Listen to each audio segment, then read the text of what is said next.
Hi, and welcome to Angela's Ambrosia's communicating series.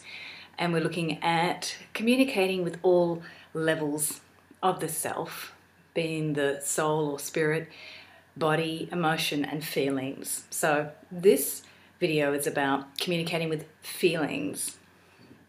I could talk about this for a very long time, but I'm going to give a very short summary of how feelings work within our bodies and how they transmit with our partners or our loved ones. So a lot of some of the research of what I use is from a website called heartmath.org. Neuroscience is only just at the tip of the iceberg when it comes to researching emotions. But what they have found in heartmath.org is that our emotions are actually working 24 hours a day, every minute of the day, every moment of the day, and we're transmitting emotions or feelings. HeartMath is masters of researching and measuring the electromagnetic field of the heart. So our heart is really a big transmitter of what's going on inside our bodies. And it's not just monitoring our emotions, it's also monitoring our whole physical experience, our breathing, our sleep cycles, our blood levels, how everything's flowing through life, through your body. So the emotions are very important throughout the body to know when things need to run somewhere. So our emotional brain, which we talked about in one of the last videos, is designed to control not just our fight and flight response system, our fear system, but also basically every system that's got to do with homeostasis, or is everything okay and balanced in the body. So being balanced in the body is an ideal state, but it's not actually how we live. Any time throughout the day, you're going through balance, imbalance, balance, imbalance, balance, imbalance. And the emotions are part of that flow of energy. Emotions go off balance and come back to balance. So when you look at modern culture, one of the challenges that we find is that we're constantly experiencing imbalance. And some of you may know that you go into fight or flight response, you have a lot of coffee, you got to get things done. You are so busy in your life, you don't have time for quality time for yourself, no self-care time or self-care or love with your partner or your loved ones or family or children. It just continues. So our emotions start to become erratic because they know something's not quite right, but they actually don't know how to come back into balance because you got so used to being out of balance. And this is the big thing about today. Why do we need meditation? Why are we looking for ways to come back into balance? It's simple. Our systems are designed to do that, to crave that. And we also, with our emotions, crave adventure and excitement and stimulation as well. But when we're overstimulated, it becomes a sense of, then how do I get back to balance? And some people will eventually just be so overstimulated or so outside of feeling their emotions that they will crash. And those are the times that I love. I've had them in my life, and they have forced me to come back into balance. So don't be worried if you're not able to connect with your emotions. They're going all the time anyway. When you start a conscious practice or exercises of communicating with your feelings, what happens is you begin to master them. And it's a process. It's a lifelong process. It's not like I'm going to do it and it's done. It's a daily process. Just like you're feeling your emotions 24 hours a day, every second of the day, every millisecond of the day, and your body's doing that, mastering the emotions becomes a process for every second of the day. It doesn't mean you've got to watch them. It just means that when you start the practice, it's a way of being with yourself that's different. And what that means for communicating feelings in your relationship is that you have a chance to really take the relationship to another place. a different level, a level of seeing what's coming up for you because of this relationship. And so then the adventure that we often, or variety that we often seek, where people feel like, oh, they're emotionally stuck in a relationship, or they've lost that zing in the relationship. When you add the quality of being conscious of your feelings and you have it in the relationship, that's when the adventure begins. That's when the relationship goes to that deeper intimacy that everybody's looking for and so-called thinks they want. But what is deeper intimacy? It's not just sitting there and looking into each other's eyes and going, feelings. I mean, that was a 70s stereotype of romance. Feelings are where you deeply, deeply connect with your own feelings and then be able to transmit that, of course, but you're doing that anyway, but also be able to feel the other person. So it's empathy skills, but it's much more than empathy. It's actually aliveness in your awareness to actually sense your body, sense the feelings. So feelings are not just something outside your body, they're in the body. So a lot of my work is really about what's going on in my body, literally just practicing listening, talking to the body and asking, what am I feeling? My biggest gift to you is just to simply do that. Sit in the body any time of the day, any moment, and go, what am I feeling? That practice alone starts a communication with your feelings. So instead of going crazy and yelling at your family or getting angry at the world, the process of going in and communicating with my feelings brings a consciousness to that emotional system that's happening in your body all the time. So another thing I wanted to address today, because there's a lot of things we can talk about with feelings. A lot of people say connect to your heart. And of course the heart is that center of the upper body and lower body, and it monitors all our body systems. But sometimes your heart has a piece of it that's really upset, or that's really pissed off, or really holding on to something that needs your attention. So if you do connect to your heart, sometimes it's also good to connect to what I call your higher emotions or higher mind, and in spiritual circles you might call it your higher self. I don't care what you call it, but if you only connect to your heart sometimes and you have an extreme experience of anger, which I had the other day, the anger was in my body and didn't just leave like that. It was a living, breathing anger. I had a situation where I was communicated to by a loved one and I felt angry.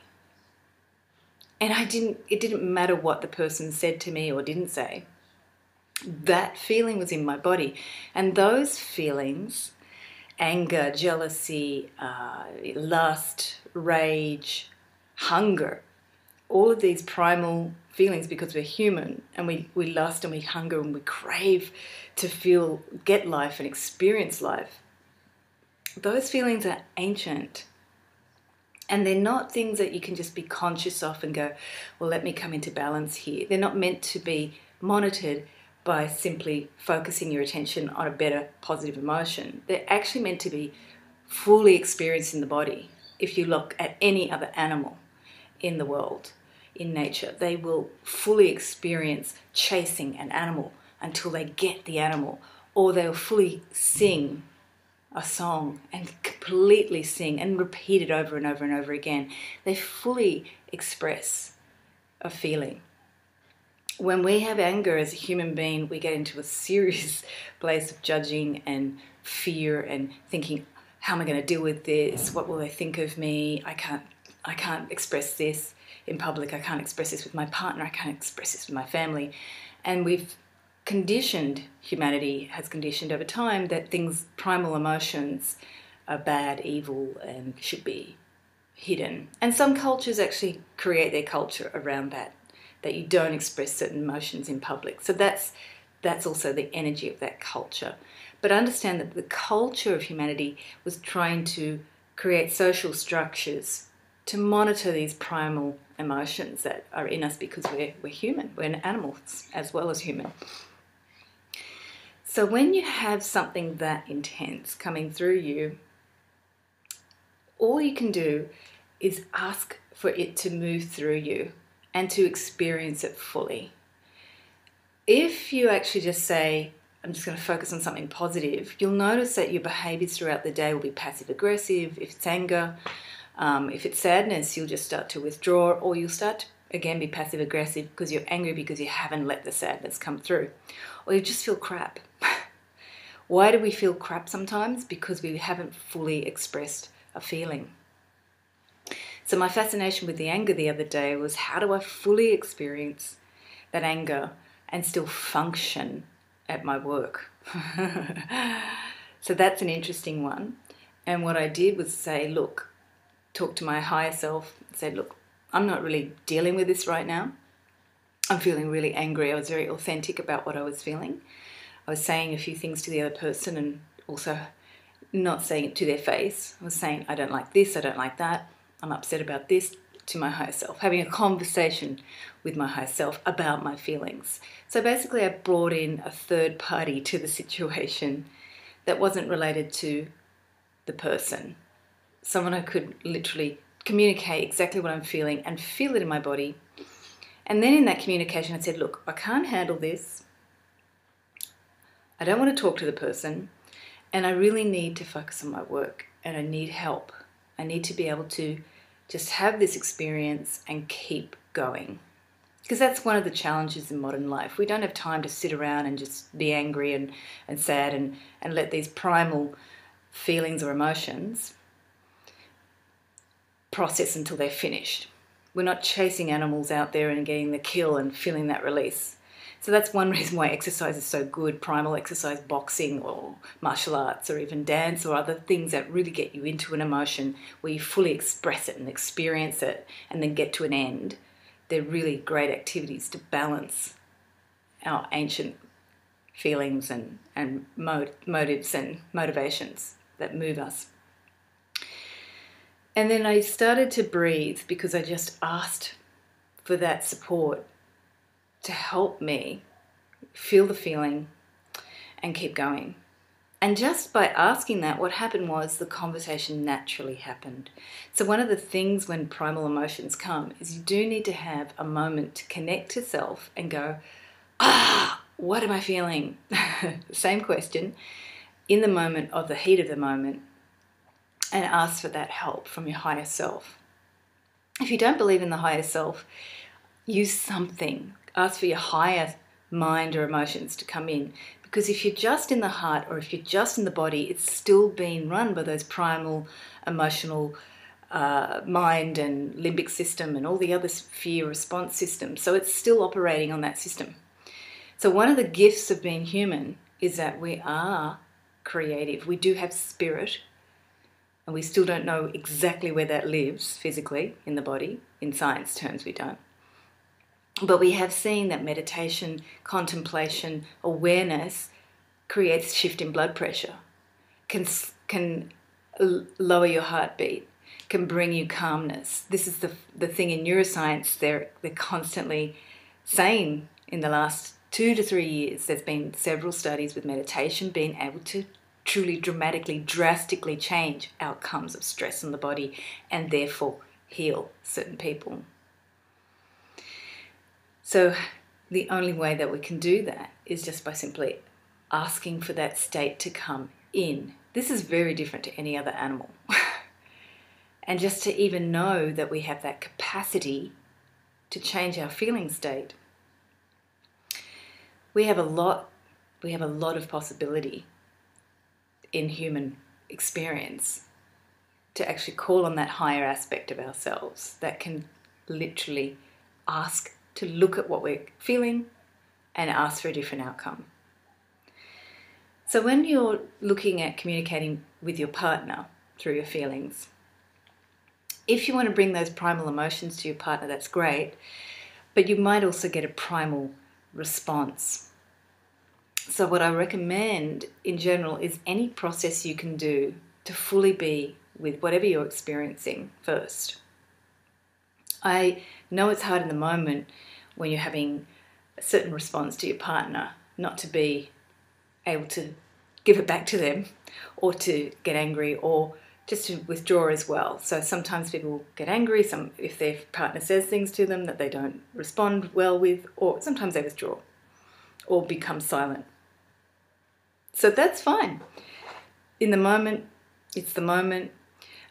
Next video, we're going to look at words. We're going to look at really being careful or caring with the words that you use when you are in those primal moments of just thinking, why am I with this person? Because the words that we use can be quite damaging. And words are a more concrete form of the feeling and a static form of the feelings. Because remember, feelings come through us and go, and they shift. So one day with your partner, you might be in one mood, and the next day the mood will be different. And feelings are like that. Words, unfortunately, have a different way of landing in our brain and staying there and almost imprinting on the body like a slap or a memory that gets stored. So they're very different. Feelings also are stored in our organs and our body memory. But when you're communicating with your partner through feelings, the key is to actually see how you can start listening to your feelings first. So you could be angry with them or have a moment with them where you feel disconnected or not understood, and you go in at some point in your day after that the freshness of it, and ask, okay, what am I feeling here? Because just that alone starts another dynamic for the relationship. It means you don't necessarily just project your feelings on your partner, and then if you are going to have a conversation with your partner and you have checked in on what you are feeling, the words will be different.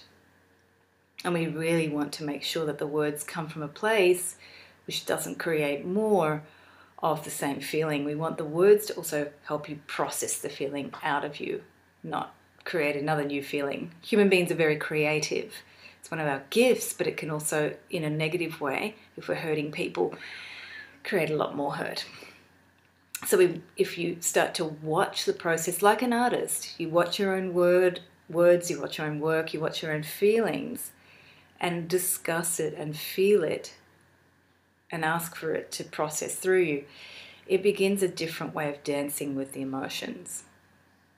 And when we're looking at more stubborn emotions, then we're going to look at that in a different series. What do you do with chronic feelings like depression or things like that? Because they're emotions that have become stuck or have become in some ways programmed into your body and your consciousness.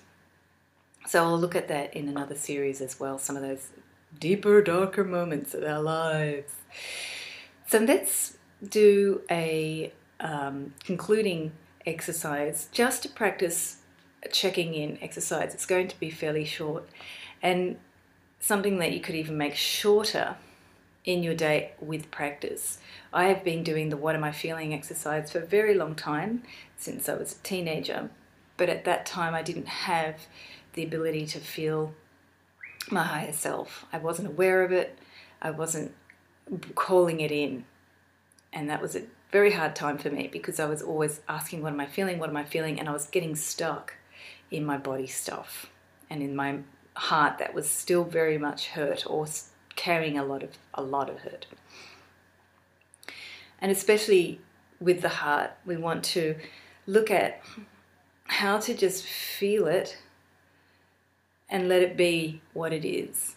So when you call in the higher self, what you're doing is shining a torch or a flashlight on the heart from above. That's what we use in the imagery that we use with the golden light that I use in the energy connection exercise. So closing the eyes and breathing into the heart, the lungs, just feeling that upper torso area so you can feel the air actually start to expand and open that upper chest area.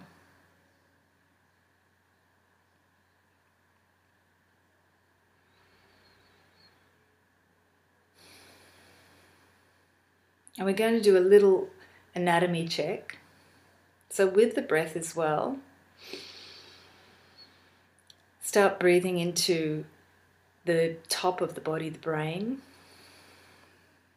So most of you have seen pictures of the brain, I'm assuming, but it's got two hemispheres that sit on either side of the body. So breathe into like the brain and see those two parts, the two sides there. So with the breath, you can imagine you're filling up those two sides of the brain, just like two sides of the lungs, but we've got them on top of the head. So it's almost like lungs that can expand.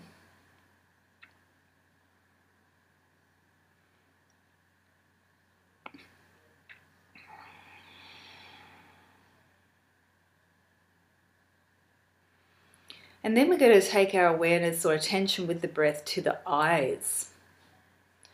So the eyes sit just underneath the brain and they get really stressed when you're trying to do a lot of computer work or constantly looking.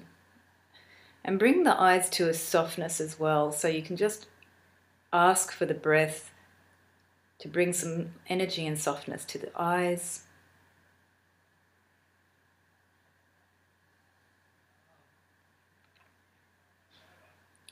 And then ask for the breath as well to bring softness to the face so the facial muscles can totally relax, no more expressing for the outer world at this time. Just allowing the facial muscles to relax as you breathe.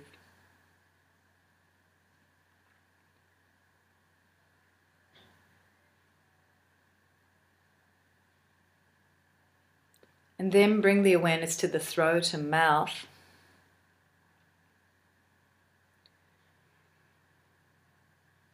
So even the tongue, allowing that tongue to relax in the mouth. The base of the tongue actually attaches to the opening of the esophagus and the airways. So imagine that you could go right to the back of the mouth where the base of the tongue relaxes. And with the breath, just feel the base of the tongue start to sink into the body. It's almost like it's just coming back home. Doesn't have to talk, doesn't have to feel, doesn't have to do anything right now. Just sink back into the body, into the opening of the inside of your digestive tube and your breathing apparatus. And even the tip of the tongue, just starting to unlock or let go of its own ability to move forward or propensity to speak. So the tongue itself becomes just a muscle, not having to respond, just being able to feel.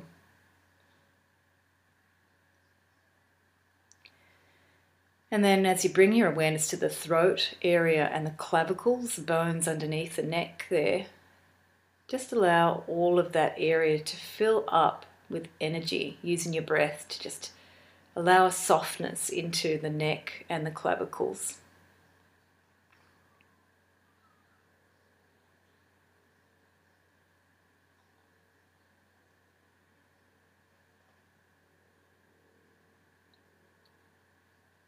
And now with the breath coming into the chest and the heart area. So feel the breath coming into the back of the heart area, those shoulder blades. Feeling the wings of the shoulder blades literally open and expand and move slightly.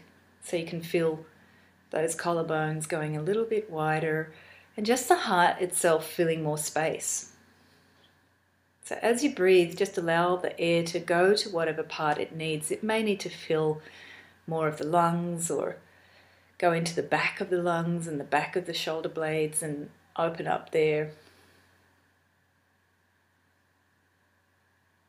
And then bring your awareness to underneath the heart area, that upper belly region, and underneath the back of the shoulder blades, the ribs there that support the shoulder blades and the kidney area. So as you breathe into that area, you can bring the hands to touch the kidneys. Kidneys are underneath our adrenals, which are responsible for releasing adrenaline. So they often do a lot of support throughout our day to just monitor how we're going, the kidneys, and that work very closely with the heart to purify everything, but also to monitor levels of what's happening in the fluid systems of the body. So with breath or with touch on the kidneys, you can often just start to bring some groundedness into the body rather than feeling so alert, because the kidneys do monitor a lot of things throughout the day and they need to be horizontal at night to relax. You can thank your kidneys for doing all that work and being upright. Not all animals have that need to be upright or intention to be upright. So the kidneys do support you so much. And then bring the awareness to the belly button area and below, so that lower belly. So allow the breath to just come in and gently meet that part of our bodies. That part of our bodies has a lot going on. It's processing food, lots of other minerals and everything going on in our body all day. So allow the belly to just fill up with your attention and care and breath. Notice what you're feeling there. If it's a bit dense or whatever, that's fine. Just notice. And allow the breath to begin to soften that part of the body as well.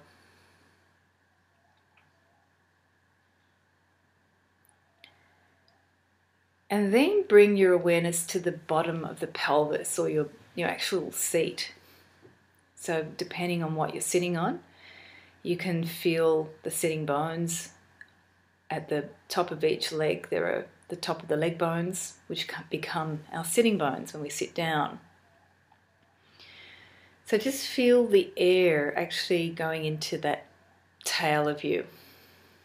And as you exhale, you can imagine the air leaving the body, going through the pelvic floor, or just going down the legs into the earth. So often we end the exercises that I do by breathing down the body and into the earth. And this is the natural process for things to be released.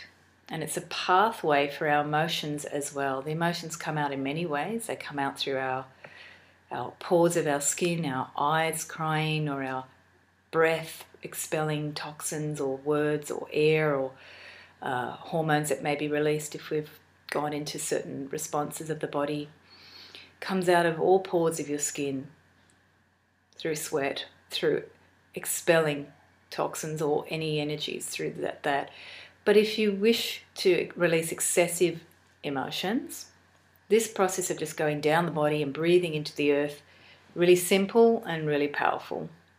It's again using your awareness and your attention and consciousness to do it. So it may not be a natural thing that you do innately, but as humans we have that capacity to just ask for it to go out our bodies. And heading south towards the earth, that's the safest, easiest way. So now we're going to practice that connection exercise of just simply checking in. So above your head, just visualize the golden light and ask for it to come into the brain,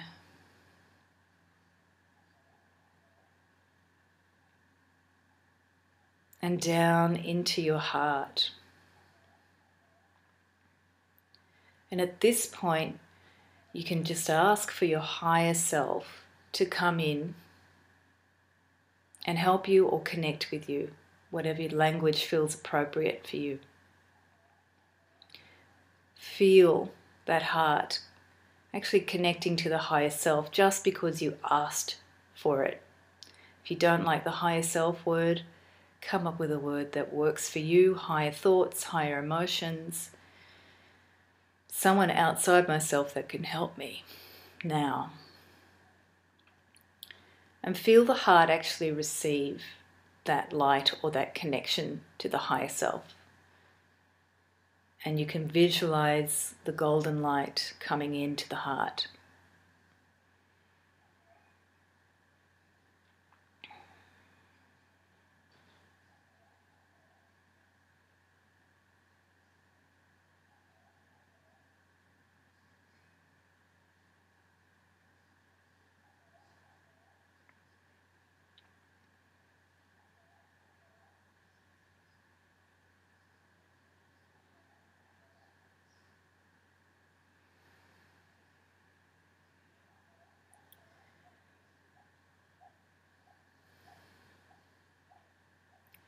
So at this point of time, you may not have an extreme emotion or anything going on with you.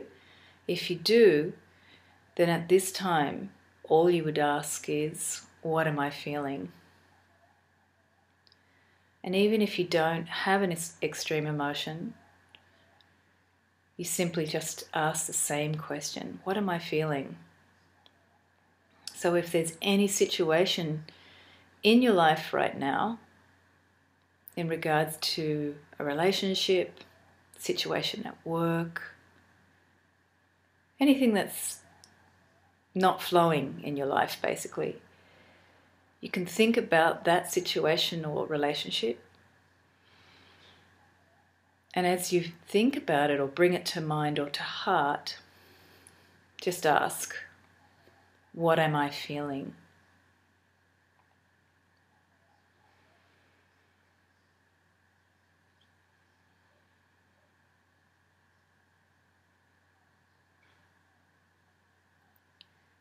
So that is the simplest thing you can do, just to build that communication with the feelings. If you want to go further, if you're having an intense feeling or a feeling that you really need to just move on in your life, you just ask the higher self to help you fully experience the feeling so it can move on in your life. And you may wish to add the language easily, graciously, and safely or joyfully, because sometimes those feelings can come up dramatically. And sometimes that's necessary. So there's no right or wrong way for feelings, but we will explore words that help the feelings to transform. So if you have a situation or relationship and the emotion is somehow repetitive or destructive or annoying, you can just ask, help me to feel the emotion fully so I can experience it and let it go.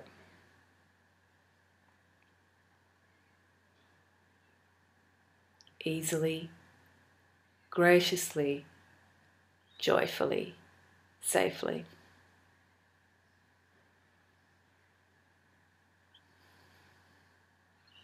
And then reconnect to the heart. Feel the golden energy. And express gratitude for whatever comes to you at this moment. It could be just that beautiful heart that you have, your heart.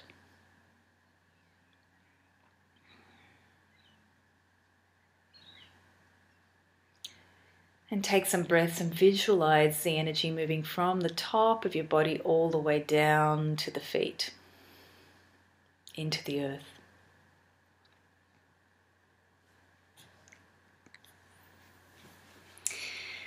So thank you for joining. Next time we look at those words to help the emotions flow. And have a blessed week.